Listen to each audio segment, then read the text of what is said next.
Hello everyone, good morning. एक बार फिर से आप सभी का धुरीना के यूट्यूब चैनल पर स्वागत है। जैसा कि आप सभी ने देख ही लिया होगा कि आज की इस छोटी सी वीडियो में हम डिस्कस करेंगे कि 10वीं पास के लिए है केंद्र सरकार की सबसे अच्छी नौकरी कौन सी वाली है ना। उसको डिस्कस करेंगे कौन सी ऐसी नौकरी है जो 10th पास मेरे साथी उसके लिए तैयारी कर सकते हैं, कम टाइम में कैसे वो उसको पा सकते हैं। ठीक है, पूरी कंप्लीट इन्फॉर्मेशन एक एक टॉपिक को मैं आपके साथ में डिस्कस करूंगा। थोड़ा सा आपको रुकना पड़ेगा, तभी जाके आप चीजें समझ पाएंगे, नहीं तो भागते भागते तो भागते ही रहेंगे। ठीक है, तो शुरू करते हैं। ये जो हमारी वैकेंसी है, जो नौकरी है, वो है एसएससी की। ठीक है, किसकी है? एसएससी की, जिसमें हमारा एमटीएस एंड हवलदार की एक पोस्ट है। एक पूरी वैकेंसी निकलती है हर साल, आपने देखा होगा 10-12 हज़ार इसकी पोस्ट या वैकेंसीज निकलती रहती है ना। और इस बार भी इनकी लगभग 8-9 हज़ार वैकेंसीज निकली हुई है 2024 के अंदर। ठीक है, जो ये वैकेंसी है एसएससी एमटीएस, ये क्या होती है, इसमें कितनी क्वालिफिकेशन चाहिए आपको, ठीक है, और क्या कहते हैं, सिलेबस क्या होता है इसका, या फिर इसका सिलेक्शन प्रोसीजर क्या है ना, या फिर इसकी जॉब लोकेशन कैसी रहती है, जॉब प्रोफाइल कैसी है, ऑनलाइन एप्लीकेशन फॉर्म का कंपटीशन कितना है, ये सब चीजें आज की हम इस वीडियो में क्या करेंगे, डिस्कस करेंगे, सो डेट कि आपको कोई डाउट ही ना रहे एसएससी एमटीएस को लेकर। ठीक है, मैंने पेपर आपको बता दिया, एग्जाम आपको बता दिया कि 10th पास के लिए सेंट्रल गवर्नमेंट में एक अच्छी जॉब है एसएससी एमटीएस एंड हवलदार, जिसमें आप जा सकते हैं। उसमें जाएंगे कैसे, तैयारी कैसे करनी है, वो सब मैं आज आपकी इस वीडियो में डिस्कस करूंगा। ठीक है, शुरू करते हैं। तो बट बने रहना है। सबसे पहले ये देखो, ये जो भी चीजें हैं मैं आपको कहाँ से करवा रहा हूँ, जो हमारा करंट नोटिफिकेशन रिलीज किया था अभी। ठीक है, करंट में जो हमारा नोटिफिकेशन रिलीज किया था एसएससी ने, मैं वहां से ले रहा हूँ, सो डेट कि आपको कोई भी चीज पुरानी या फिर जो चीज हो ना वो मैं बताऊं, ऐसा नहीं है। ठीक है, बिल्कुल अपडेटेड कंटेंट है, बिल्कुल अपडेटेड चीजें हैं, सो डेट कि आप भी बिल्कुल अपडेट रहो। ठीक है, देखो मैं पढ़ता हूँ इसको। क्या है इसमें? द स्टाफ सिलेक्शन कमीशन, ये क्या है? हमारा एसएससी है। ये एसएससी का क्या है? फुल फॉर्म है स्टाफ सिलेक्शन कमीशन, यानी कि ठीक है, will hold a competitive examination for recruitment of multitasking, यानी कि क्या है कि जो हमारा एमटीएस होता है, एमटीएस को हम क्या बोलते हैं? Multitasking staff. क्या बोलते हैं? Multi tasking staff. ठीक है, मल्टीटास्क स्टाफ भी बोल सकते हैं। ठीक है, मल्टीटास्क स्टाफ। ठीक है, नॉन टेक्निकल होता है ये। नॉन टेक्निकल मतलब इसमें आपको कोई टेक्निकल काम नहीं है, बहुत नॉर्मल नॉर्मल से काम होते हैं। वो क्या है वो भी देखेंगे। स्टाफ इन पे लेवल 1 एज पर पे मैट्रिक्स ऑफ 7th कमीशन, यानी कि आपको पे लेवल 1 मिलता है इसमें। A general central service group C, यानी कि आपकी ग्रुप सी की जॉब होती है। ठीक है, ग्रुप जैसे एक ग्रुप डी होता है, ग्रुप सी होता है, ऐसे आपकी एक इसकी जॉब है, ग्रुप सी की है। ठीक है, अच्छी खासी है। फिर non ministerial post in various ministries, departments, offices of government of India and various constitutional bodies, statutory bodies, tribunals etcetera in different states, union territories and havildar in pay level 1 as per the matrix of 7th commission आ general. हाँ, ये जो भी लिखा हुआ है ठीक है, छोड़ दो। ठीक है, इसमें हमारी दो पोस्ट हैं। ठीक है, पहली कौन सी है मैंने आपको बता दिया, एमटीएस की है। कौन सी है? एमटीएस की। और सेकंड किसकी है? हमारी हवलदार की है। अभी हवलदार क्या होता है, एमटीएस क्या काम करते हैं, वो भी मैं आपको बताऊंगा इस वीडियो में। ठीक है, हवलदार से तो आपको पता चल ही रहा होगा कि जिसको थोड़ी वर्दी वर्दी मिलेगी ना, पुलिस जैसे हवलदार हैं, वैसे। ठीक है, डिस्कस करते हैं आगे। और इसके अगर मैं एज लिमिट की बात करूं, ठीक है, थोड़ा रुकना पड़ेगा, तब जाके पेशेंस रखना पड़ेगा इस क्लास में। ठीक है, आपको तब जाके आप चीज़ें सीख पाएंगे अच्छे से। ओके, अगर मैं इसकी एज लिमिट की बात करूं, एज लिमिट क्या है इसके अंदर आपकी 18 से 25 साल मांगे जाते हैं। कितनी? 18 से 25 साल फॉर एमटीएस। जो भी एमटीएस की पोस्ट होती हैं, कौन सी वाली एमटीएस की पोस्ट है, उनके लिए आपकी एज लिमिट है 18 से 25 साल। और जो भी हमारी हवलदार की है, सीबीआईसी और सीबीएन के अंदर department of revenue and few post of MTS in various department, यानी कुछ एमटीएस की भी ऐसी पोस्ट है जिसमें आपकी एज क्या है, 18 से 27 साल होती है ना। बाकी आपको रिलैक्सेशन देखने को मिल जाएगा, रिजर्व कैटेगरीज को 5-5 साल का, 3-3 साल का, वैसे। आप मान के चलो कि 18 से 27 साल तक के जो भी मेरे साथी हैं वो इस फॉर्म को अप्लाई कर सकते हैं जब भी निकलता है। इस साल तो इसके फॉर्म अराउंड जुलाई में निकले थे, शायद जुलाई अगस्त में। और इसका भी एग्जाम स्टार्ट हो रखा है। ठीक है, 30 सितंबर से इसके एग्जाम स्टार्ट हो रखे हैं ऑलरेडी, है ना। और जो ये एग्जाम है वो चलेंगे 11 नवंबर तक। ठीक है, कितना लंबा एग्जाम चलेगा, अच्छी खासी वैकेंसीज निकली हुई है ना। अब ये हुआ हमारा एज का। ठीक है, तो अगर आपकी एज 18 से 27 है तो ये आपके लिए बिल्कुल सुटेबल है, बिल्कुल बढ़िया है। ठीक है, अगर मैं इसमें एसेंशियल किसकी बात करता हूँ, एजुकेशनल क्वालिफिकेशन। एजुकेशनल क्वालिफिकेशन में पहले ही बता चुका हूँ, आपने थंबनेल भी देख ही लिया होगा कि 10वीं पास के लिए केंद्र सरकार की सबसे अच्छी नौकरी क्या है। ठीक है, सो क्या the candidate must have passed matriculation examination और equivalent from a recognised board as on और बिफोर दिस। ये तो 24 का नोटिफिकेशन था, इसको आप इग्नोर कर सकते हैं। सो जिस भी भाई ने मेरे या जिस भी बहन ने क्या किया हुआ है, 10th पास की हुई है या उसके इक्विवेलेंट उसने कोई भी एक ऐसा डिप्लोमा वगैरह किया हुआ है जो 10th के इक्वल हो, आप इस फॉर्म को अप्लाई कर सकते हैं जब भी इसका नोटिफिकेशन निकलेगा नेक्स्ट ईयर 2025 में, अगर जो 2024 में मिस कर चुके हैं इसे। ठीक है, नेक्स्ट अगर हम इसकी बात करें एप्लीकेशन फ़ी की, तो एप्लीकेशन फ़ीस की नॉर्मली जो यूआर वाले होते हैं उनकी रहती है 100 रुपीज़, और बाकी जो भी हमारे वुमेन कैंडिडेट्स हैं या फिर एससी और एसटी हैं वो है क्या है, एग्जेम्प्टेड है। एग्जेम्प्टेड मतलब छूट है, उन्हें उन्हें कोई भी फ़ी नहीं देनी पड़ती है। ठीक है, सो ये हमारा फीस का हो गया। ठीक है, 100 रुपये कोई फीस ज़्यादा नहीं है। और हाँ, ये हुआ हमारा अब तक का, मैंने आपको क्वालिफिकेशन बताया कि 10वीं पास होना चाहिए, एज बता दिया 18 से 27 वाले जो भी भाई हैं वो इसको भर सकते हैं। अब बात ये आती है कि एमटीएस, पता चल गया कि एमटीएस एक ग्रुप सी की जॉब है जिसमें पे लेवल 1 तक आपको पैसा अच्छी खासी सैलरी, मतलब 30-35 हज़ार तक आपको पर मंथ मिल जाते हैं, कहने का मतलब ये है। ठीक है, दूसरी बात ये कि क्वालिफिकेशन 10th पास चाहिए या इक्विवेलेंट डिप्लोमा वगैरह चाहिए। ठीक है, अब सबसे इंपॉर्टेंट बात यह है कि सर आपने हमें ये तो बता दिया कि ये होता है, लेकिन ये बताओ कि इस एग्जाम में आता क्या है, सिलेबस क्या है, हम सिलेक्शन कैसे लेंगे, है ना। सो बात ये है भाइयों कि कंप्यूटर बेस्ड एग्जामिनेशन है हमारा, इसका सीबीटी होता है, यानी कि आपका कोई ओएमआर वाला एग्जाम नहीं होगा। जैसे हम देखते हैं स्टेट गवर्नमेंट में क्या होता है, आपको ओएमआर होता है, गोले भरने होते हैं, वैसा नहीं है। आपको क्या होगा, कंप्यूटर पे जाके आपको टेस्ट देना है। ऐसा नहीं है कि आपको कीबोर्ड से, मतलब खाली बहुत सिंपल सा है, कोई डरने वाली बात नहीं है। ठीक है, सो अगर मैं सब्जेक्ट की बात करूँ तो देखो, इसमें हमारे 2 एग्जाम होते हैं। क्या होते हैं, 2 एग्जाम होते हैं। एक मिनट, मैं अगर इससे पहले आपको सिलेबस बताता हूँ इसका, ठीक है, फिर मैं एग्जाम पे चलता हूँ। ठीक है, तो अगर मैं इसका सिलेबस देख लूँ, ठीक है, किसके लिए, सीबीटी के लिए, ये आपका मैथ्स का सिलेबस दिया हुआ है। It will include questions on problems relating to integers, whole numbers, LCM, HCF, decimals, fractions. ये क्या होता है, अपने होल नंबर, संख्याएं सुनिए आपने, नंबर सिस्टम, संख्याएं, वास्तविक संख्याएं, उसका टॉपिक है, बहुत ईजी सा है। एलसीएम एचसीएफ 10th क्लास में पढ़ के आए हैं। डेसिमल क्या होता है, दशमलव वगैरह। फ्रैक्शन मतलब भिन्न वगैरह। रिलेशनशिप बिटवीन नंबर्स के बीच में रिलेशन हो गया। फंडामेंटल एरिथमेटिक, बहुत इजी एरिथमेटिक के क्वेश्चन आएंगे। बोर्ड मास क्या होता है पता होगा, जोड़ घटा गुणा भाग, है ना। परसेंटेज, प्रतिशत, रेशियो एंड प्रोपोर्शन हो गया। Work and time, direct and inverse, proportion, average. ये क्या है, बिल्कुल सिंपल सा है। और आपको इसके अंदर अगर अगर आपको मैथ्स का 10% भी आता है ना, इस पूरे सिलेबस में से कितना परसेंट, 10 से 20% मान के चलो, अगर आपको इतना आता है ना तो आपके लिए इनफ है, बहुत है। ठीक है, रीजनिंग आती है इसके अंदर। रीजनिंग क्या है, रीजनिंग में वही सिंपल से कि अल्फा न्यूमेरिक सीरीज आ जाएगी, कोडिंग डिकोडिंग आ जाएगा, एनालॉजी आ जाएगा, फ्लोइंग डायरेक्शन है, सिमिलैरिटीज डिफरेंसेस वाले हैं, जंबलिंग है, प्रॉब्लम सॉल्विंग है, एनालिसिस है, नॉन वर्बल है। ठीक है, कैलेंडर वाले हैं, क्लोक है और कैलकुलेशंस है।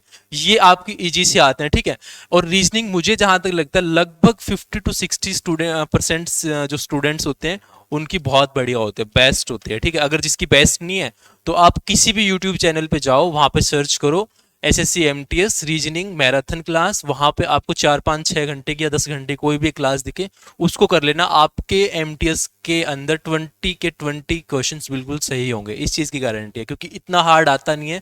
जिसने नहीं भी पढ़ी होगी ना रीजनिंग, वो भी इसका क्वालिफाई कर लेगा सेशन 1। तो वो कैसे क्वालिफाई है, क्या किससे मेरिट बनेगी, वो मैं डिस्कस करूंगा इसके बाद में। ठीक है, जनरल अवेयरनेस की बात करें तो बहुत इंपॉर्टेंट टॉपिक है ये आपका पूरा। इसमें आपका जीके आता है, इसमें आपका हिस्ट्री आता है, ज्योग्राफी आता है, art and culture, civics, economics, general science, environment और स्टडीज अप टू 10th, मतलब 10th लेवल का जितना भी आपका जीके जीएस का होता है, कहने की बात है 10th लेवल। लेकिन अगर आप कोई भी, इसके लिए मैं बुक सजेस्ट कर देता हूँ आपके लिए कि कोई भी किरण पब्लिकेशन की ले लेना आप बुक। ठीक है, किरण पब्लिकेशन की बुक ले लेना, उसमें पीवाईक्यूज होते हैं कम से कम 10 साल के, आप उनको पढ़ लेना, इसके लिए बेस्ट रहेगा। उससे बाहर कुछ जाएगा नहीं, क्योंकि इसमें क्या होता है, बहुत सबसे ज़्यादा इसका स्टैटिक का पार्ट रहता है। इसमें किसका रहता है, स्टैटिक का पार्ट रहता है इसमें। ठीक है, स्टैटिक जी के ज़्यादा पूछी जाती है। ठीक है, और तो उसके लिए आप अगर वहाँ से एक बार जितने भी पीवाईक्यूज हैं अगर आप उन्हें पढ़ लेते हैं तो आपका 80 to 90% सिलेबस तो वैसे ही कवर हो जाएगा। और साथ में अगर आप कोई कोर्स वगैरह खरीद लेते हैं जीएस के लिए तो आप वहाँ से भी इसको कंप्लीट कर सकते हैं।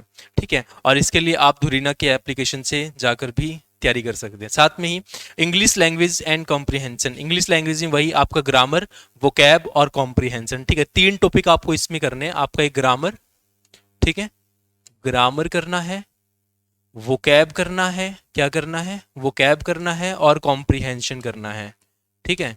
क्या करना है, कॉम्प्रिहेंशन। ये 3 टॉपिक है। ग्रामर में से लगभग 50% क्वेश्चन आते हैं, वोकैब के 25 और 25% क्वेश्चन कहाँ से आते हैं, कॉम्प्रिहेंशन से आते हैं, ठीक है। सिलेबस देख लो इसका। Candidates understanding of the basic of English, मतलब बेसिक्स इंग्लिश आनी चाहिए, of language it's vocabulary, vocabulary, grammar, grammar, sentence structure की सेंटेंस बनता कैसे है, सिनोनियम्स, ये भी हमारा किसका है, वोकैब का ही पार्ट है। एंटोनियम्स ही हमारा वोकैब ही होता है।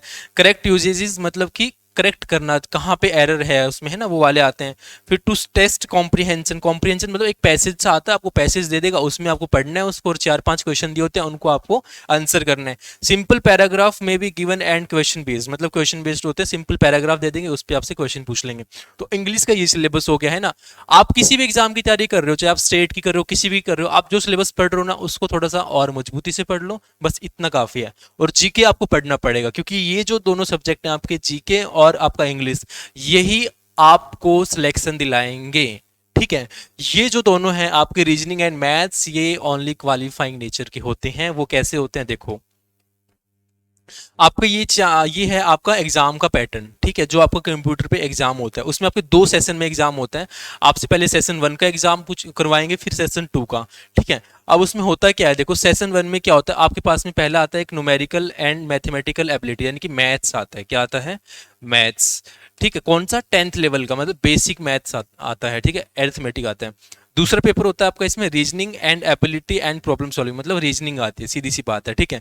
क्या होता है, 20 क्वेश्चन आपके रीजनिंग के आते हैं, 20 ही आपके मैथ्स के आते हैं, 40 क्वेश्चन हो गए। आपको क्या करना होता है, ये जो 40 क्वेश्चन होते हैं, ये ओनली फॉर आपको इनको क्या करना है, क्वालिफाई करना है ना, ठीक है। किसको क्वालिफाई करना है, सेशन 1 को। किसको क्वालिफाई करना है, जो ये आपका सेशन 1 है, क्योंकि जब आप इसे क्वालिफाई करेंगे तभी आप सेशन 2 में जा पाएंगे, ठीक है, नहीं तो आपका पेपर ही चेक नहीं होगा। सो बात इतनी है कि आपको 45 मिनट्स मिलेंगे, ठीक है। अगर आपकी रीजनिंग ही अच्छी है, अगर आपकी रीजनिंग ही अच्छी है, तो अगर आप 20 में से, ठीक है, अगर आप 20 में से 12 से 15 क्वेश्चन ठीक कर देते हैं ना, तो आपका सेशन 1 क्वालिफाई हो जाएगा, चाहे आप मैथ्स को छोड़ ही दो, कोई फर्क नहीं पड़ता। और दूसरी एक इंपॉर्टेंट बात यह है कि सेशन 1 के अंदर आपकी नेगेटिव मार्किंग नहीं होती है। क्या होती है, नेगेटिव मार्किंग नहीं होती है। अगर आप 40 से 40 तुक्के ही मार दोगे ना, मतलब 10-12 आपने खुद से ठीक करें, बाकी सब पे आपने ऐसे से टिक लगा दी, चलो हो ही जाए, ठीक ना, वैसे तो नंबर नहीं कटेंगे आपके। सबसे बड़ी बात ये है, ठीक है, कि आपके सेशन 1 में नंबर नहीं कटेंगे, ठीक है। सो आपकी क्वालिफाई होना है। और ये क्या होता है, जितने भी आज तक बच्चे एग्जाम देते हैं, लगभग 70 to 80% बच्चों का सेशन 1 क्वालिफाई होता है, क्योंकि इतना ईजी रखते हैं ये लोग कि क्वालिफाई कर ही ले बच्चा, ठीक है। प्रॉब्लम किस में आती है, प्रॉब्लम आती है सेशन 2 में।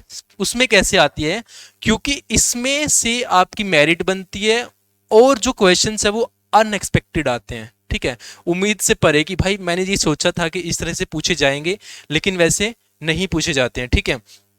सो जनरल अवेयरनेस आता है सेशन 2 में आपके, और एक आता है इंग्लिश और एंड कॉम्प्रिहेंशन। जीके के 25 क्वेश्चन आएंगे, इंग्लिश के 25 आएंगे।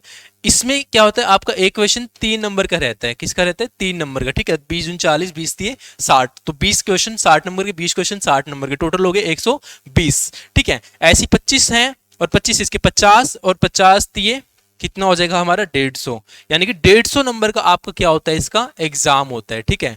150 मार्क्स का एग्जाम होता है, जिसमें से आपको कितने मार्क्स चाहिए अपनी जॉब के लिए, 120 प्लस मान के चलो आप, ठीक है। अगर आप 120 प्लस लेकर आएंगे, तब जाके आपको इसमें जॉब मिलने के चांसेस होते हैं, ठीक है। सो ये हो गया हमारा जनरल अवेयरनेस का और इंग्लिश कॉम्प्रिहेंशन का। दूसरी बात ये बता देता हूं, इसमें भी आपको 45 मिनट्स ही मिलेंगे, 45 मिनट का टाइम मिलेगा। और एक बात ये कि आपकी इस सेशन के अंदर क्या होती है, नेगेटिव मार्किंग होती है, ठीक है। इसमें क्या होती है, नेगेटिव मार्किंग होती है। इसमें अगर आप कोई भी गलत करोगे क्वेश्चन, तो आपके नंबर काटे जाएंगे, बट सेशन 1 में आपके मार्क्स नहीं कटेंगे, ठीक है। सो प्लीज कंसीडर दिस कि session 1 is only qualifying nature का है, क्वालिफाइंग है, ठीक है। सेशन 2 के अंदर आपके, सेशन 2 में क्या आपकी नेगेटिव मार्किंग है, ठीक है, क्या है, नेगेटिव मार्किंग है।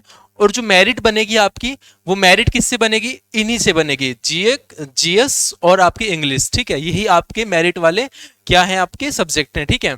सो 150 के हो गए, और प्लस में जो आपकी नेगेटिव मार्किंग है इसमें अराउंड 1/3 की रहती है, ठीक है, अराउंड 1/3 की रहती है, ठीक है। सो आपके 45 आपको इसमें मिलेंगे। क्लियर यहां तक? नेक्स्ट, हाँ, सिलेबस हमने डिस्कस कर ही लिया। अब ये मैं बता रहा हूं किसके लिए, हवलदार की पोस्ट के लिए, जो भी हवलदार की पोस्ट है हमारी, उसके लिए बता रहा हूं मैं ये वाली, ठीक है। किसके लिए?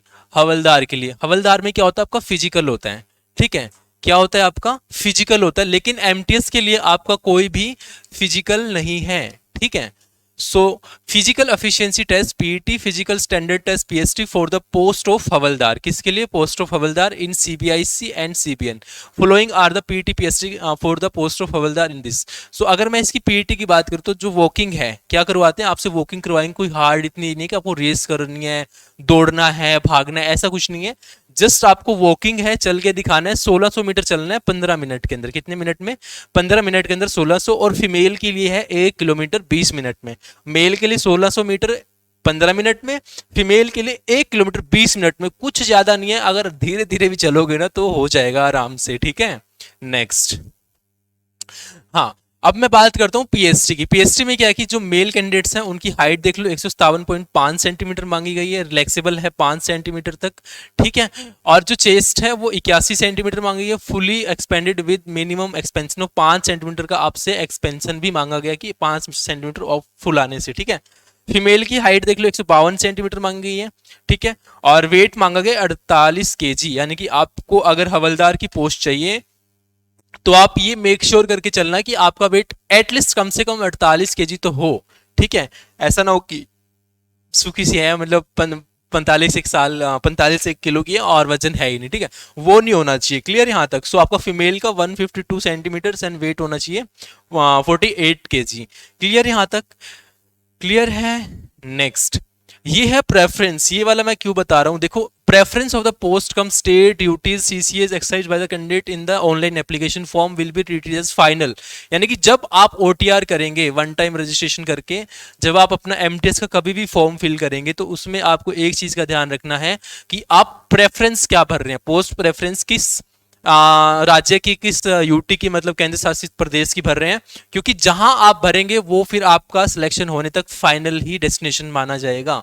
सो इसको आपने ध्यान रखना है कि जब भी आप पोस्ट प्रेफरेंस भरेंगे तो आपको ये ध्यान में रखना है कि आप थोड़ा सा अपने नजदीक या अपने कन्वीनियंस के हिसाब से उसे फिल करें, ठीक है। And no change in the preference of post cum and this will be allowed later under any circumstance. आप सोचो कि मैंने ये भर दिया और अब मैं चाहता हूं कि मेरी प्रेफरेंस चेंज हो जाए, so that would not be possible, ठीक है, तो वो पॉसिबल नहीं होगा। सो ये आपको ध्यान रखना है, ठीक है।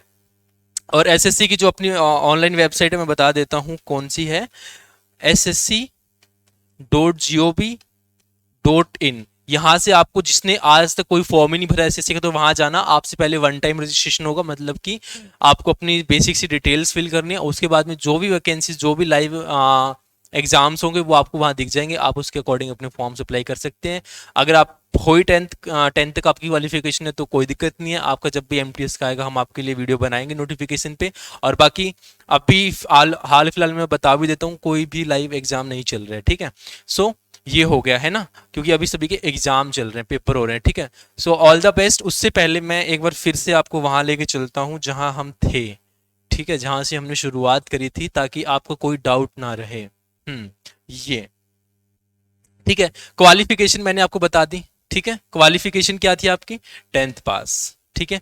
जो भी 10th पास है वो क्या कर सकते हैं, इस फॉर्म को भर सकते हैं। क्लियर यहां तक?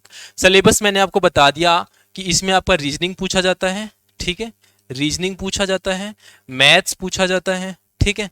जो ये दोनों सब्जेक्ट हैं वो क्या होते हैं, अपने क्वालिफाई करने हैं आपको, ओनली क्या करने हैं, ओनली क्वालिफाई ही करने हैं, ठीक है। और जो आपके जीके एंड प्लस इंग्लिश हैं, ठीक है, जीके एंड इंग्लिश है, यही पूछे जाते हैं, जो कि जिससे कि आपकी मेरिट बनेगी, क्या बनेगी, आपकी मेरिट बनेगी, और यहीं से आप सिलेक्शन होगा। जिसकी जीके अच्छी है वो अपनी इंग्लिश अच्छी कर लो, और जिसकी इंग्लिश अच्छी है और जीके अच्छी नहीं है वो अपनी जीके अच्छी कर लो, ठीक है। और इंग्लिश के लिए मैं बता देता हूँ, मैंने अपना एक फ्री इंग्लिश बैच चलाया हुआ है धुरीना पर, free English complete English batch, ठीक है, कंप्लीट इंग्लिश बैच बाय गौरव सर, ठीक है। तो आप उसे प्लेलिस्ट में जाके चेक करेंगे तो वहाँ आपको मिल जाएगा। वहाँ मैंने बिल्कुल बेसिक से एडवांस तक का करवाने का आपसे प्रॉमिस किया है।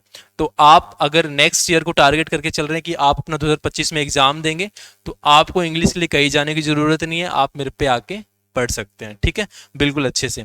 एग्जाम पैटर्न मैंने आपको बता दिया कि एग्जाम कितने का होता है। आपका फर्स्ट सेशन में आपके 40 क्वेश्चन आते हैं 120 नंबर के, और सेकंड सेशन में आपके 50 क्वेश्चन आते हैं कितने के, 150 मार्क्स के, ठीक है। यहीं से आपकी मेरिट बनेगी, ये चीज़ ध्यान रखनी है। और फर्स्ट सेशन में आपकी कोई नेगेटिव मार्किंग नहीं है, सेकंड सेशन में आपकी नेगेटिव मार्किंग होती है, ठीक है। दूसरी बात, सिलेक्शन प्रोसीजर का मैंने बता दिया आपको कि आपका सिलेक्शन प्रोसीजर किस पे होगा। एमटीएस के लिए जाओगे तो डायरेक्ट आपको एग्जाम देना है और कट ऑफ क्लियर करनी है, बस हो गया सिलेक्शन। हवलदार के लिए मैंने बता दिया आपका पीटी और पीएसटी होगा, ठीक है। जो उसको क्वालिफाई कर देगा वो अपना हवलदार के लिए जा सकता है। और वैसे हवलदार की एमटीएस के कंपैरिजन में पोस्ट क्या निकलती है, कम निकलती है, ठीक है। जॉब प्रोफाइल की बात कर लें और job location all over India है। जॉब प्रोफाइल आपकी सिंपल सी होती है, आपको ऑफिस वर्क करना होता है, ठीक है, कुछ नहीं है। जो हमारे थोड़े से बड़े से ऑफिसर्स हैं उनकी फाइलें यहाँ वहाँ करनी है और कुछ नहीं काम करना। लोगों का एक ये रहता है, डोगमा है कि वहाँ झाड़ू लगवाएंगे, चाय बनवाएंगे, ऐसा कुछ नहीं है। बिल्कुल बढ़िया बैठ के काम करने वाली जॉब है। और दूसरी बात ये, आपको टाइम बहुत मिल जाता है सो डेट कि आप अपनी और जो आपके ड्रीम्स है, गोल्स है कि मुझे तो नहीं ये नहीं वो बनना था, तो आप वो ही बन सकते हैं। आपकी यहाँ से अर्निंग अच्छी खासी हो जाएगी और टाइम बहुत ज़्यादा मिलता है इस जॉब में आपको, ठीक है, कोई हेडेक वाली नहीं है। ऑनलाइन एप्लीकेशन फॉर्म के लिए मैं आपको साइट बता दिया है, और आपको जिसने फॉर्म फर्स्ट टाइम भरना है वो अपना ओटीआर पहले करेगा और उसके बाद में जो भी लाइव एग्जाम्स होंगे उन्हें भरेगा। कंपटीशन में अगर बात करूँ तो इस साल एमटीएस के अंदर 58 लाख के करीब बच्चों ने फॉर्म भरा है ना। कंपटीशन बहुत है, ठीक है। 8-9 हज़ार वैकेंसियां वो इस बार निकली है, नहीं तो 4-5-6 हज़ार तक वैकेंसी रहती हैं, लेकिन कंपटीशन बहुत है। 58, आप मान के 60 लाख लोग हैं, ये 60 लाख लोगों के साथ में आपका कंपटीशन है नहीं। आपका कंपटीशन है ओनली 5-7 लाख लोगों के साथ में। कहोगे जी 5-7 लाख कौन से कम होते हैं, लेकिन है नहीं कम, लेकिन किए जा सकते हैं अपनी मेहनत से, ठीक है। आपको क्या चाहिए, एक सीट चाहिए, आप उसके लिए compete करो, पढ़ाई करो। और अगर ये सोच के चलोगे ना नंबर्स हमेशा कि अरे इसमें तो 60 लाख, इसमें 50 लाख लोगों ने फॉर्म भर दिया, तो भाई ये सोचते रह जाओगे। और जिनको नौकरी चाहिए वो पढ़ के अपना वो 9 हज़ार में भी अपना सिलेक्शन लेते हैं, लेते कि नहीं लेते हैं। अगर वो भी सोचेंगे कि ऐसा नहीं होगा तो फिर कोई भी नहीं लगेगा, वो सारी पोस्ट खाली रह जाएंगी ना।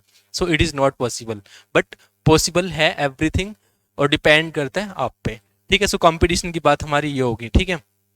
बाकी अगर फिर भी आपका कोई कंफ्यूजन रह गया हो तो आप मुझे कमेंट कर सकते हैं, हम उसे ज़रूर कंसीडर करेंगे। और जिन साथियों को लगता है कि सर हमें ये बता दो कि तैयारी कैसे करनी है, पढ़ना कैसे है, सिलेबस कैसे कवर करना है, हमें तो एक स्ट्रेटजी वीडियो दे दो, तो अगर हमें कमेंट्स मिलेंगे तो विल श्योर कि हम उस पर भी एक वीडियो लेकर आएंगे आप लोगों के लिए। So guys all the best. जो भी टारगेट कर रहे हैं 10th के मेरे साथी हैं वो इस जॉब के लिए जा सकते हैं, बेस्ट हैं। सो आज के लिए इतना ही, फिर मिलेंगे एक अगली वीडियो में। तब तक के लिए अपना ध्यान रखिए। जय हिंद, जय भारत।